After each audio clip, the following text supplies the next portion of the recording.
the Book of Romans series. Get the big picture of what "saved by grace" means for you, and understand more deeply faith, righteousness, sin, forgiveness, and other Christian cornerstone.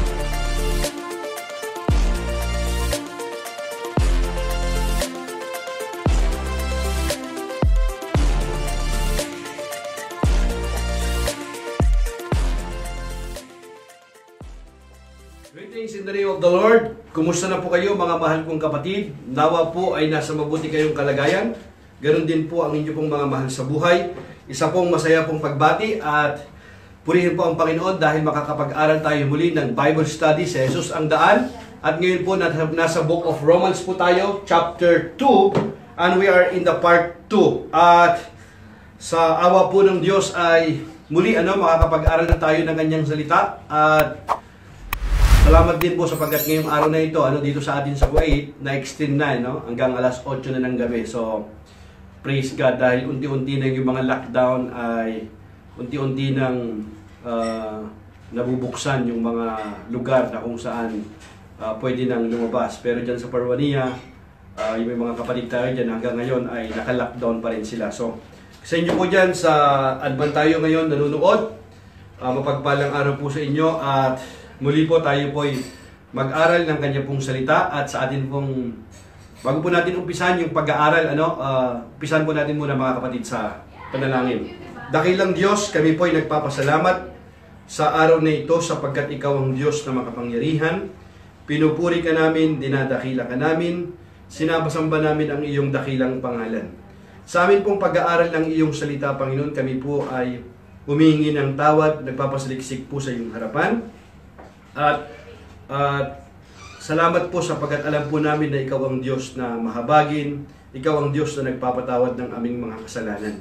Sa amin pong pag-aaral, Panginoon, ng iyong salita, kami po ay dumadalangin ng karunungan na nagmumula po sa inyo at basbasan mo ang iyong pong salita upang ang amin pong pag-aaralan ngayon ay tumimo po sa aming puso at bigyan mo, Panginoon, ng kaliwanagan ng aming puso at isipan upang ang iyong mga salita mo, Panginoon, na amin pong mapapakinggan, mapag-aaralan po namin ngayon ay magliwanag po sa amin pong buhay. Salamat din po sa aking mga kapatid na nanonood ngayon, itong recording nito, itong Bible study. Lord, ang dalangin po namin, anoint mo po kami, let your anointing flow sa amin, at ang iyong lingkod, ikaw lamang, Panginoon, ang siyang mapapurihan. Gamitin mo lamang siya, Panginoon, bilang instrumento. In Jesus' name, Amen and Amen. Hallelujah! Purihin ang Panginoon. At ito, so, kung meron po kayong mga Bible, buksan niyo po inyong mga Bible in Romans chapter 2. At nandito po tayo ngayon sa nung nakaraan, natalakay po natin yung verse 1 to 10. At napag-aralan po natin doon yung patungkol po doon sa judgment, yung tamang paghatol, pati yung judgment po ng Panginoon sa Romans chapter 1. At mayroon pong, kung natutunan po natin doon, mayroon pong tinatawag na righteous judgment. At alam din natin na mayroon pong hangganan. Ngayon, dito po sa verse 11 to 10, mga kapatid, 11 to 20, God willing, matapos po natin ngayon ito dahil may awa po ang Diyos, papag-aralan po natin itong mabuti. Amen. Alright, so let's read verse 1 to 3. Verse 11. Verse 11. Now, sabi po rito, Romans chapter 2, verse 11 to 12. For God does not show favoritism. Ayan. For God does not show favoritism. Sa atin po, pagka pinag-usapan po yung favoritism, even in sa atin pong mga, nung tayo po ay nung araw, pwede nating sabihin na sa atin pong mga teacher na may favoritism siya, mga ganun, nung araw, nung tayo po ay bata pa, may mga favoritism. At minsan, kahit sa isang tahanan, kapag mayroong favoritism yung magulang, may paborito silang anak, ang nangyayari minsan, mayroong mga pagsiselosan na nangyayari at hindi nagiging maganda yung samahan. Ganun din kahit doon po sa atin pong company na pinagtatrabahuhan, kapag tayo po ay mayroon po tayong favoritism, yung iba po ay nagsiselos. So, Jalay. Kaya kung mayroon pong ano, yung mga iba po ay, kaya po ito, ang buti na lamang po ang Panginoon at wala po siyang ano, sabi niya rito, for God does not show favoritism. At here, in verse 12, sabi niya rito, when the Gentiles sin, they will be destroyed. Even though they never had God's written law, and the Jews who do have God's law will be judged by that law when they fail to obey it. Ayan. When they fail to obey it. Now here, makikita natin dito mga kapatid, meron po tayo dito mga Gentiles at even yung mga Jew. And here, sa Tagalog nga, sabi niya dito, sapagkat walang kinikilingan ng Diyos. Yan ang maganda sa Panginoon. Wala siyang kinikilingan. Pantay-pantay po siya pagka humatol. Hindi po siya nagtatangi, ano? Meron po siyang ang kanya pong paghatol, ang kanya pong pagtingin, ano? Sa atin ay pantay-pantay pagka po yung kanya pong paghatol. Wala po siyang favoritism. Ano? Pero hindi po iba po yung ano, favoritism sa nalulugod, ha? Baka po wag po natin ma-misunderstood yun. Kapag nalulugod ang Panginoon, syempre, kapag ang kanya pong mga anak ay sumusunod sa kanya pong kalooban, nalulugod po ang Panginoon doon. Natutuwa po siya. Amen? Now here, in verse 12, ang sabi nga rito, ang mga hintil ay walang kautusan ni Moses. Ulitin ko po, pag sinabi po natin hintil, pag ikaw ay hindi isang Hudyo, ikaw ay hintil kahit ano pong lahi mo. Here, sabi niya, ang mga hintil ay walang kautusan ni Moses. Sila ay nagkakasala at parurusahan ng hindi batay sa kautusan. Pansinin po natin ito, mahalaga po ito mga kapatid. Hindi batay sa kautusan. Ang mga Hudyo ay mayroong kautusan. Sila ay nagkakasala at ahatulan batay sa kautusan. So yung Hudyo mayroong kautusan nino? Ni Moses. Dahil dito mayroon silang kautusan, mayroong binigay sa kanilang Panginoon, ahatulan sila ng Panginoon ayon doon sa kautusan. Pero yung mga hintil, wala pong propeta na nagbigay sila na katulad ni Moses, wala pong kautusan. So saan sila hatulan? Titira mo, marunong kasi ang Panginoon. Hatulan sila saan? Hindi sa kautusan. Ang mga hintil ay walang kautusan ni Moses. Sila ay nagkakasala at parurusahan ng hindi batay sa kautusan. Parurusahan sila, hindi batay doon sa kautusan. Pero yung mga Israelita o yung mga Hudyo, sila naman ay parurusahan ayon naman doon sa kautusan kung sila po ay pag sila po ay nagkasala. Ganun po yun. Now, here, verse 13. For merely listening to the law doesn't make us right with God. It is obeying the law that make us right in His sight. Dito mapapansin po natin mga kapatid, kahit po doon sa verse 12 kanina na binasa po natin mga kapatid, mahalaga na maintindihan po natin to kasi may mga katanungan minsan. Paano yung mga hindi nakarinig ng aral? Ano? Paano yung mga hindi nakarinig ng mga ebanghelyo? Paano po sila maliligtas ba sila kapag sila po ay namatay? Saan sila mapupunta? Unfair naman yata yun kasi hindi naman nila narinig yung ebanghelyo. May mga ganoon po tayong mga katanungan eh. Balikan nga natin muna na, can you put it back in verse 12 para just to make it clear one last time para maliwanag po. Here, intindihin po natin to kasi may meron pong mga katanungan na ganito para hindi po tayo ma-misunderstood. Ang Panginoon po kasi kapag ka po siya ay humusga, perfect po yun, righteous yung kanya pong judgment. Truth, katotohanan yun. When the Gentiles sin, Gentiles, tayo, na mga sila, they will be destroyed even though they never had God's written law. And the Jews who do have God's law will be judged by that law when they fail to obey it. Okay? Maliwanag po yan kahit sa Tagalog. Ang mga hintil ay walang kautusan ni Moses. Natural, wala sa kautusan. Sila ay nagkakasala at paparusahan ng hindi batay sa kautusan. Ang mga Hudyo ay mayroong kautusan, sila ay nagkakasala at hahatulan sa kautusan. In other words, itong dalawang to, hintil o yung, ibig sabihin sa lahat ng tao, wala po nakaabot sa mamantayan po ng Diyos. Kaya kahit sabihin po natin na hindi sila hatulan ng Diyos kasi wala naman silang wala silang kautusan. O hindi sila hatulan sa kautusan. Hindi sila hatulan doon sa kautusan. Labas sila doon sa kautusan. Pero hatulan pa rin sila ng Panginoon. Anong hatol? Sila ay nagkakasala. Kaya, walang nakaabot sa pamantayan ng Diyos. Ano ba yung biyaya ng Diyos? Meron bang maliligtas kapag sakaling gano'n na hindi nakaalam ng kautusan, pero mabuti naman sila? Gano'n. May mga katanungan po yun. Ibang pong pag-aaral po yun. Sasaliksikin po natin kasi meron tayong mga katanungan na paano yung mabait siya.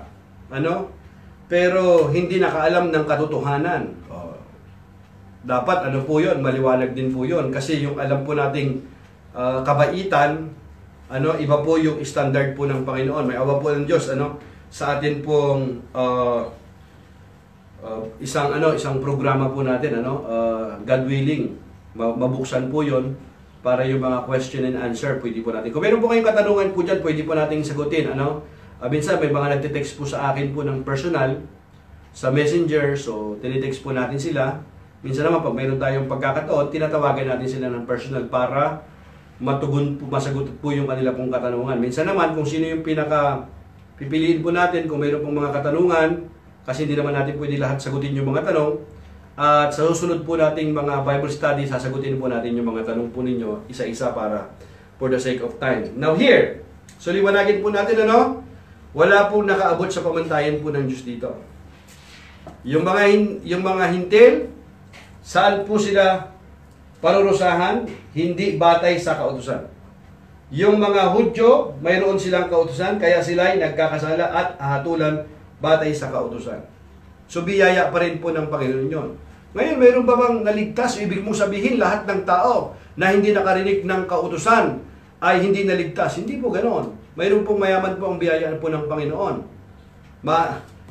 Mayroon pong maari silang maligtas kung sila po ay mayroon po silang kabutihan kasi hindi naman doon sa kautusan sila hahatulan po ng Panginoon. Alam po ng Panginoon yung laman ng puso nila. Ganun po yun. Kasi magiging unfair yun pagka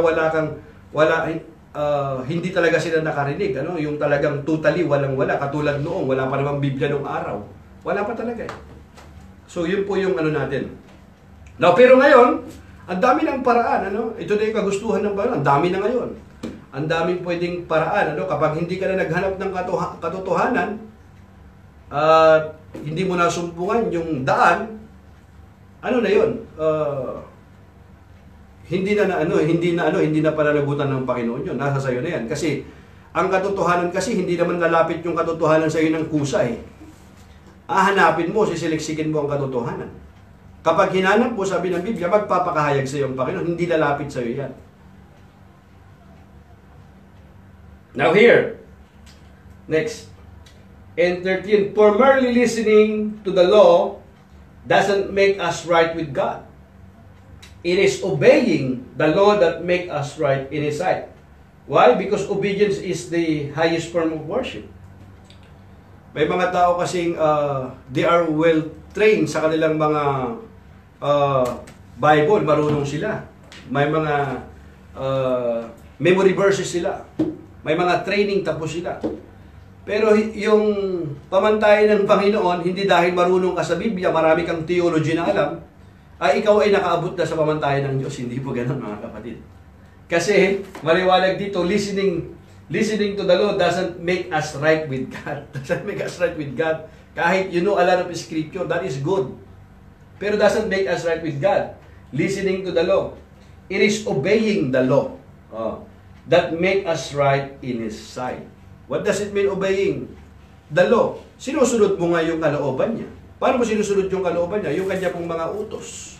Yung Great Commission lamang, yung Great Commandment, yung dakilang kautusan. Utos to ng Panginoon eh. Pag hindi mo sinusunod yun, nalaman mo ang katotohanan, tayo pa rin ay nagkakasala sa Panginoon. Minsan di natin napapansin yan. Pero mahalaga po ang Great Commission. The Great Commandment po yan ng Panginoon. Matthew chapter 28 verse 19. In fact, yung end times, yung last day, nakasalalay sa gospel. And this gospel shall be preached to the whole world, and then the end will come. Mahalaga po yun. Nalaman mo yung katotohanan. Nalaman mo yung aral ng kaligtasan. Pero nanahimik ka lamang. Hindi rin nalulugod ang Panginoon doon. Kaya nga ang sabi doon ng Biblia, di ba? Sapagkat hindi ang mga nakikinig sa kautusan kundi ang sumusunod dito ang siyang pawawalang sala ng Diyos. Sumusunod. Hallelujah. Kasi ito yung mga Hudyo nung panahon na yun, sinasabi nila na parang, napag-aralan po natin yan nung kahapon na, parang sinasabi nila, hindi kami kasama dyan sa Romans chapter 1, kasi nag-umpisa yung Romans chapter 1. Even yung buong chapter nun. Here, inano ni Pablo sa another dimension. Chapter 2. Parang sinasabi nila, hindi. Alam namin ang kautusan. Kami yung sa amin ng Diyos nakipagtipan. Narinig nila. Kasi naririnig talaga nila. They even memorize yung, nakakapag-memorize pa rin sila ng mga scripture. Kaya ang sabi ni Pablo sa kanila, sabi niya, maganda yan. Pero ito yan. Hindi ang mga nakikinig sa kautusan, kundi ang sumusunod dito ang siyang pawawalang sala ng Diyos. Kaya nga, di ba sabi ng Panginoon Hesus, hindi lahat sa akin ng tumatawag Panginoon, Panginoon, ay makakapasok sa kanyang kaharian. Tingnan mo ba yan? Lord, Lord. Hindi lahat yon. In Matthew chapter 7. Now here, but don't, James, kahit si James, pinatotohanan po ito ni James. Kinonfirm to ni James We last time we have the Bible study, the book of James, we finished that, pinaliwanag natin dito. Kinonfirm nyo, but don't just listen to God's word. You must do what it says, otherwise you are only fooling yourselves. For if you listen to the word and don't obey, it is like glancing your face in a mirror. So mabuti yun na ikaw ay napapakinggan mo yung salita. Kasi faith comes by hearing and hearing by the word of God. Paano ka nanampalataya? Napakinggan mo. Paano mo napakinggan? Mayroong isinugo. Mayroong sinugo, nangaral siya. Ganun po yun At dito, mahalaga yung pakikinig. Napakaganda po yan kasi nabubuo yung pananampalataya. Pero kung pakinig ka ng pakinig naman, hindi mo sinusunod, wala din yun. Mahalaga po yun, mga kapatid. Kaya ang sabi nga niya, di ba? Mamuhay kayo ayon sa salita ng Diyos. Kung ito'y pinapakinggan lamang ninyo, ngunit hindi isinasagawa, dinadaya ninyo ang inyong sarili. Hindi mo dinadaya ang iyong kapwa, hindi mo rin dinadaway ang Diyos. Lalong hindi ang Diyos. Dinadaya mo unang-una yung sarili mo. Paano mo dinadaya ang iyong sarili? Kung pinapakinggan mo lamang ito, ngunit hindi isinasagawa. Dinadaya mo ang iyong sarili sapagkat, kita mo, ang nakikinig ng salita ngunit hindi sumusunod dito ay katulad ng isang taong tumitingin sa salamin. Pag itunuloy mo yan, pagkatapos ay umaalis. Ibig sabihin, mga kapatid, dito natin makikita na ang kahalagahan ng salita ng Diyos na ibinigay po sa atin. Kasi yung salita ng Diyos, tanglaw na sa ating buhay yan.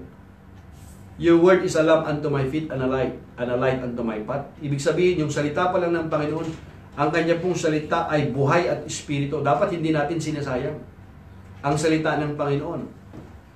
Mabisa, makapangyarihan ang salita ng Panginoon. Pero napapakinggan mo ng napapakinggan, pero hindi ka naman tumatalima doon sa iyong napapakinggan, baliwala din siya. In fact, dinadaya mo ang iyong sarili. Amen? Now here, verse 14. Romans chapter 2, verse 14. Tuloy pa rin natin dyan. Wala tayong ibang titingnan po ritong ibang cross-reference. Mag-focus lang po tayo ngayon dito sa Romans. Para maintindihan po natin mabuti kung binabasa po natin ang Romans. At least napakinggan na po natin sa ganito po natin mga Bible study. Here, sabi niya, even Gentiles who do not have God's written law show that they know His law when they instinctively obey it, even without having heard it. Pwede pala yun. They demonstrate that God's law is written in their hearts for their own conscience. Ayan. Meron palang conscience ang tao. Nilagay ng Panginoon yun Written in their hearts for their own conscience, and thoughts either accuse them or tell them they are doing right. They are doing right. Mayroon palang konsensya. Nilagay sa puso ng Panginoon sa bawat tao. Kaya wala ka pa rin talagang maidadahilan. Kapag ang mga hintil na hindi saklaw ng kautusan ay gumagawa batay sa panuntunan nito, ayon sa kanilang likas na pag-iisip, ito'y nagiging kautusan na para sa kanila. Without knowing it, nagagawa pa nila, nakakasunod pala sila doon. Ipinapakita ng kanilang mga gawa na nakasulat sa kanilang puso. Sino naglagay niyo? Ng Panginoon, of course. Kanilang puso, ang panuntunan ng kautusan, pinapatunayan din ito ng kanilang budhi. Yan, budhi, konsensya, budhi. Sapagkat kung minsan sila'y sinusumbatan nito. Ayan. Yung budhi mo kasi, sinusumbatan nito, konsensya, kung ano yung tama, umali. At kung minsan naman, sila'y ipinagtatanggol nito sa kanilang isipan. Ayun. Mayroong konsensya na nilagay ang Panginoon sa puso ng tao. Doon sila ahatulan doon. Sa bagay doon. Kasi wala naman silang kautusan eh. Katulad doon, wala pa silang Biblia noon. Hindi na nila narinig yung gospel. So, pantay ang Panginoon pag umatol. Pero yung mga nakapakinig doon sa Mosaic Law, na kautusan, doon sila hahatulan ngayon. Kaya wala kang takas doon. Pantay pa rin ang Panginoon. Wala siyang pinapanigan ang Panginoon. Amen? Ganun po yun. Now, verse 16. And this is the message I proclaim, that the day is coming. Pag sinabi natin when the day is coming, alam natin ito yung judgment day. Pag sinabi the day is coming, tinutukoy niya rito yung judgment day. Here, and this is the message I proclaim, that the day is coming when God, through Christ, Jesus will judge everyone's secret life. Sino yung judge? Christ Jesus. Christ Jesus will judge everyone's secret life. Think about that. Yung lahat ng sikreto na yan, exposed ng Panginoon niya. Wala namang walang lingid sa Kanya. Kaya wala pong walang makakapag-justify na hindi ako dapat parusahan dito sa gawang to. Hindi ako guilty rito. Lahat. Ilalatag po lahat yan. Would you imagine that? Verse 17. You who call yourselves Jews are relying on God's law, and you boast about your special relationship with Him. You boast about your special relationship with Him. Ibig sabihin, kasi sila nga yung first hand, unang nakipagtipan ng Diyos sa kanilang mga ninuno. Sa kanila binigay yung kautusan, mayroong palatuntunan, kumpleto po sila. Pero sa kabila ng lahat ng ito, hindi pa rin sila nakaabot sa pamantayan ng Diyos. Kasi kung papag-aralan po natin lahat yan, mga kapatid, yung law and grace, yung law kasi naka-design yung law to see more sin. There's no problem about the law. The law is righteous. The law is holy. Sa iba pa pag-aaralan po natin yan. Pero dahil nga sa kabanalan po ng kautusan, pagka sinabi natin dito ang kautusan, at tinutukoy niya rito sa mga Gentiles, mga kapatid, wag po nating malito hindi ito yung mga, baka mamaya, yung law na tinutukoy po niya rito, yung kahit yung sa mga Gentiles, yung moral law pa lamang. Moral law pa lamang to. Iba pa yung mga, ang daming mga kautusan ng mga Hudyo na ibinigay sa kanila ng Panginoon. Napakarami po yan. Maliban pa lang doon sa Ten Commandments. And here, papansinin po natin, this message I proclaim that the day is coming when God, through Christ Jesus, will judge everyone's secret life. Secret life. You who call yourselves Jews are relying on God's law, and you boast about your special relationship with Him. Alam mo? Ayon sa magandang balita, mahalaga nga yung magandang balita Ayon sa magandang balitang aking ipinapangaral, sabi ni Apostol Pablo, gayon ang mangyayari sa araw na ang mga lihim ng mga tao'y hahatulan ng Diyos sa pamamagitan ni Kristo Jesus. Kaya yung magandang balita, mga kapatid, ang kailangan po nating matanggap. Paano natin matanggap ang magandang balita? Pinapangaral nga ni Apostol Pablo ng mga disipulo. Kasi sa pamamagitan ng magandang balita, doon tayo maliliwanagan. Ang magandang balita patungkol kay Jesucristo po yan. Kasi kung wala ang magandang balita, puro masamang balita yan. Anong masamang balita? Ang masamang balita, mga kapatid, hindi tayo nakaabot sa pamantayan ng Diyos at lahat tayo guilty sa Panginoon. Hintil or hindi hintil, guilty talaga yun. mga kapatid. Kaya nga ito yung ng Panginoon, grace niya. Ngunit ikaw na nagsasabing ikaw ay Hudyo at nananalig sa kautusan, ipinagmamalaki mong may kaugnayan ka sa Diyos. Mabuti yun, pero kakaugnayan sa Diyos, okay yan. Pero di pa rin sila nakaabot. Kung pag-aaralan pa rin natin yan, once a year nga, pumapasok doon yung pinaka-high priest nila. Once a year lamang, high priest lang ang pwedeng pumasok doon sa dakong kabanal-banalan o yung holiest na tinatawag. Mag-o-offer siya doon ng sacrifice. Ano yung sacrifice na yon? Hindi yung pinaka yung dadalhin niya lamang doon yung dugo ng panganay na hayop. Ibibisik niya doon sa loob ng dakong kabanal-banalan, nandun po yung Ark of the Covenant na tinatawag, tsaka yung mercy seat.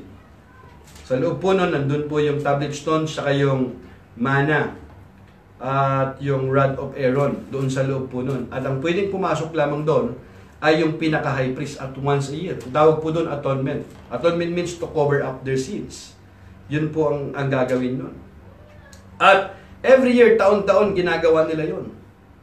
Hanggang sa dumating ang panahon na yung ginagawa na nilang yun, ritual na lamang. Yung presensya ng Panginoon, umalis na Wala na, umalis na. Ritual na nilang ginagawa yun. Kaya mayroong silent time sa Israel nung kapanahunan bago dumating ang Panginoon. Actually, for more than 400 years, there is no living prophet in Israel. Kung pag-aaralan po natin yan, until the fullness of time in Galatians chapter 4, verse 4. Kaya noong dumating si John the Baptist, si Juan Bautismo, nang nagbabautismo siya, akala nila siya na yung Messiah. Pero hindi niya sinabi, sabi niya, ako yung magpe-prepare, preparing the way of the Lord, sabi niya ganoon. Siya ngayon nagbautismo Nung dumating ang Panginoong Hesus, mga kapatid, doon nila nakita na lahat ng klase ng himala, the greatest miracle of all. There is no living prophet in Israel. Walang mensahe, tahimik lahat. Pero naghahandog pa rin sila, pero yung mga handog nila, ritual na lamang. Wala na yung presensya ng Panginoon, yung Shekinah glory ng Panginoon doon. Umalis na.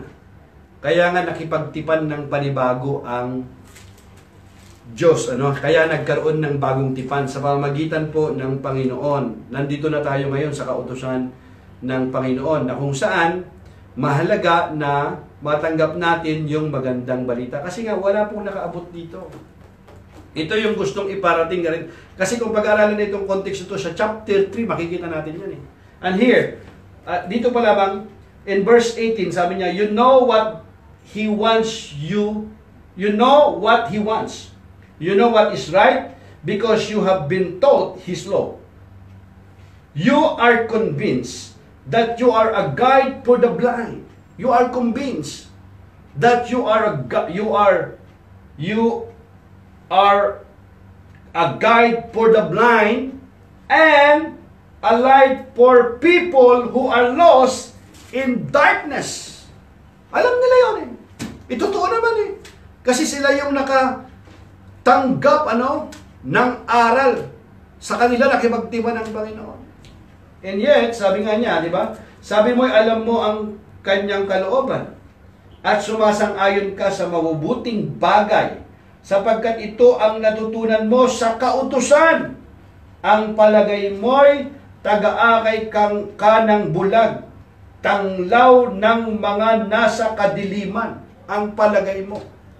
Pero alam natin mga kapatid, sa kautusan, walang nakaabot sa pamantayan pa rin ng Diyos. Whoever keeps the whole law yet stumble at just one point, he is guilty of breaking upon. Ang Panginoon lamang ang nakasunod. Dahil sa pagsunod ng Panginoon sa kautusan, sa ating pakikipag-isa, tayo ay itinuring. Kita mo? Itinuring tayong matuwid, hindi dahil mabuti tayo, hindi dahil sa ating ginagawa, kundi yung ating pakikipag-isa kay Kristo. Yan ay biyaya ng Panginoon sa atin sa pamamagitan ng ating pananampalataya sa Panginoong Hesus. Hallelujah. Now here, kaya sabi sa verse 19, ang palagay mo'y taga-akay ka ng bulag, tanglaw ng mga nasa kadiliman. You think you can instruct the ignorant and teach children the ways of God. For you are certain that God's law gives you complete knowledge and truth. Yan. Complete knowledge and truth. Sabi nga sa Tagalog, di ba? Tagapayo ka ng mga hangal at tagapagturo ng mga bata dahil natuklasan mo Sa kautusan ang buong kaalaman at katotohanan. Sa kautusan ang buong kaalaman at katotohanan. Hallelujah. Nasa kautusan lahat yan. Pero sa kautusan, walang nakaabot sa pamantayan ng Diyos. Kaya, binapakita ito yung pre-present ni Pablo. Pansinin po natin si Pablo, mga kapatid. Ano to? Well-trained po ito ni Gamaliel. Pharisees din ito eh. Sinasabi niya ito. Pinipresent niya sa kanila yung ebanghelyo ni Kristo, ang ebanghelyo, yung magandang balita. Ibig sabihin, wag niyong ibagmalaki dahil alam ninyo. Ibig sabihin yan, ano na kayo? Hindi na kayo hahatulan? Hindi. Ang gusto lang ipakita rito ni Pablo sa kanyang sulat, kung titingnan mo, magsisi kayo. Ano? Magsisi. Repent. Change of mind. Verse 21. Let's go in 21 to 22. Yeah, hanggang 29 niya. Meron pa tayong time. 21. Sabi rito, nagtuturo ka sa iba. Sabi niya rito, sa 21. Verse 21, yeah, here. Well, then, if you teach others, why don't you teach yourself? Why don't you teach yourself? Sabi niya, you teach others. Why don't you teach yourself? You tell others not to steal. But do you steal? Ibig sabihin ng ano lang dito, ayaw na ni Pablo na yung hypocrisy. Ayan. Spirit din kasi yan eh. Sabi sa nila, you say it is wrong to commit adultery. But do you commit adultery? Sinasabi mo na masama ang pangangalo niya? Kita mo? Do you? Sabi niya. But do you commit adultery? Hindi naman pang-uusgayan, tanong yan eh. Pero nakikita niya na mayroon talagang gumagawang gano'n. You condemn idolatry. Ayan. But do you use items stolen from pagan temples? Kita mo yan? Ginagamit naman nila yon. Nagaling doon sa mga templo ng mga pagano. Ginagamit nila.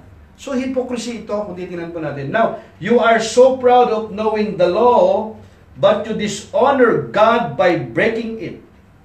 You dishonor God by breaking it. Di ba?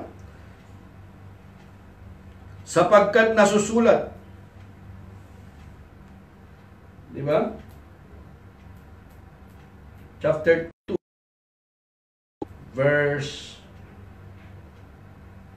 21, yeah. 22, go up now. Ahead, 23. Ipinagmamalaki mong saklaw ka ng kautusan. Umpisa na natin sa 22.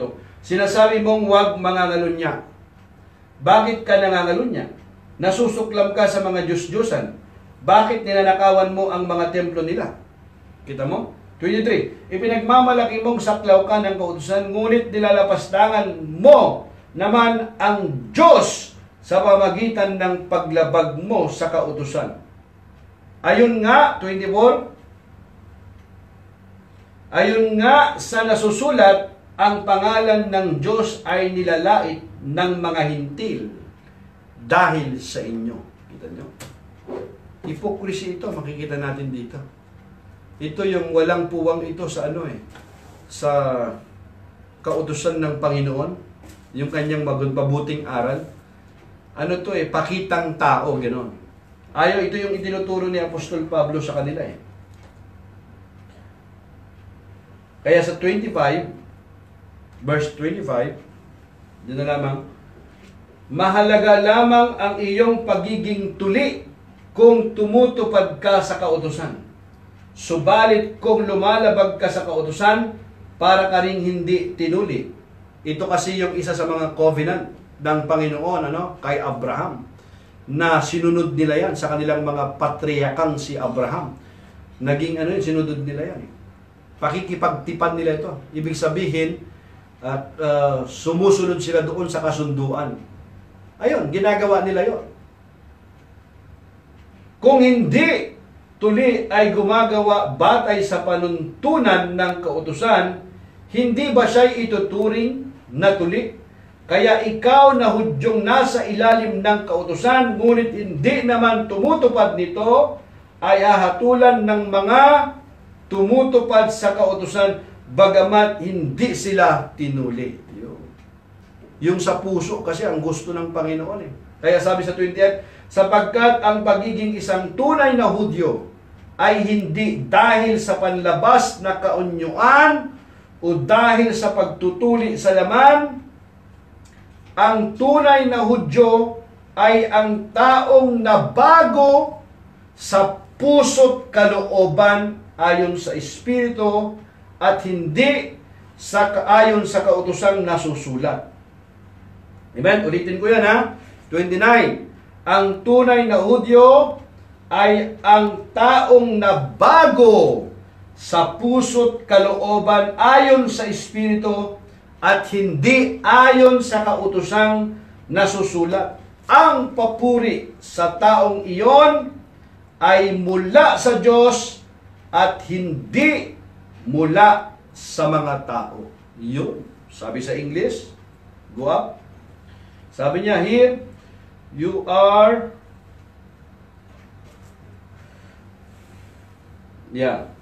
verse 27. Start in 28 na lang. 28.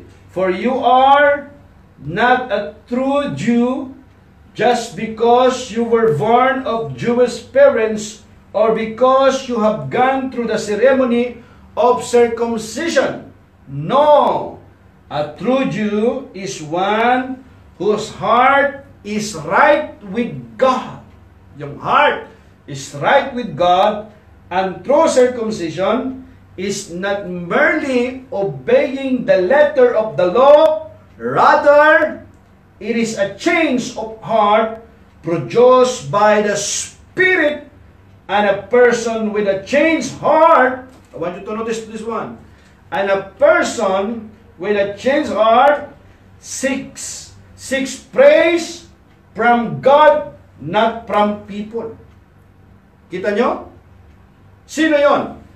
Pansinin nyo mabuti mga kapatid ha, kung ito yung talagang nabago ang puso.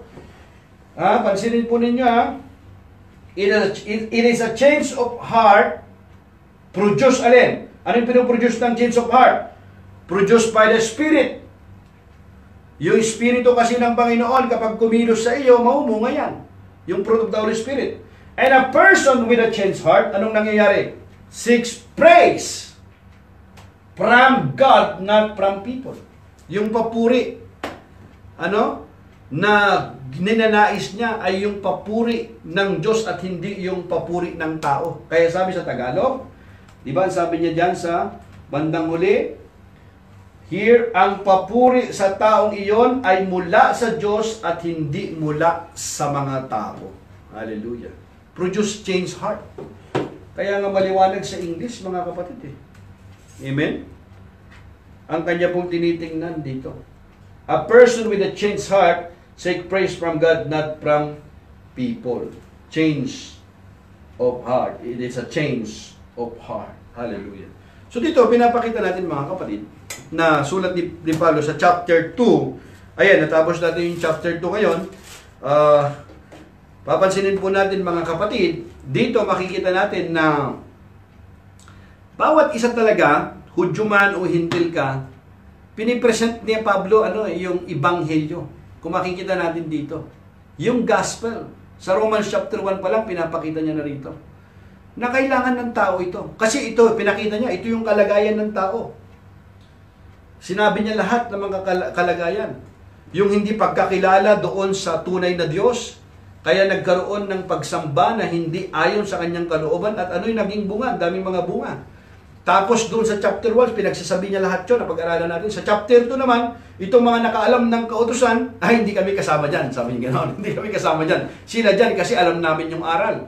Hindi nila alam na yung aral pala yun na sinasabi nila, na nalaman nila, hindi naman sila nakaabot sa pamantayan ng Diyos kasi hindi naman nila sinunod. At wala talagang makaabot sa pamantayan po ng Diyos. Kasi yung kautusan, banal naman yung kautusan eh. Pero yung law, designed to see more sin. Nakadesign niya kung titingnan mo. Hindi mo talaga maabot yung pamantayan po ng Panginoon.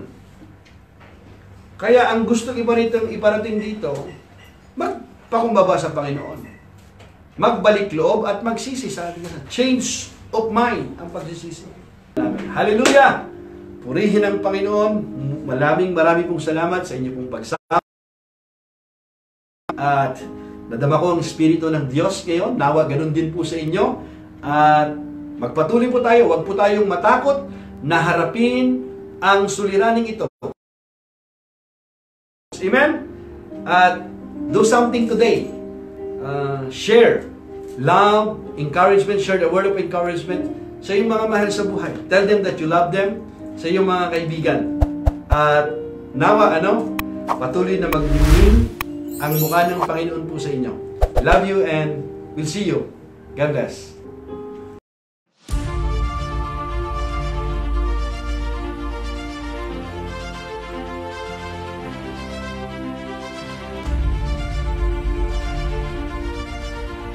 The Book of Romans series.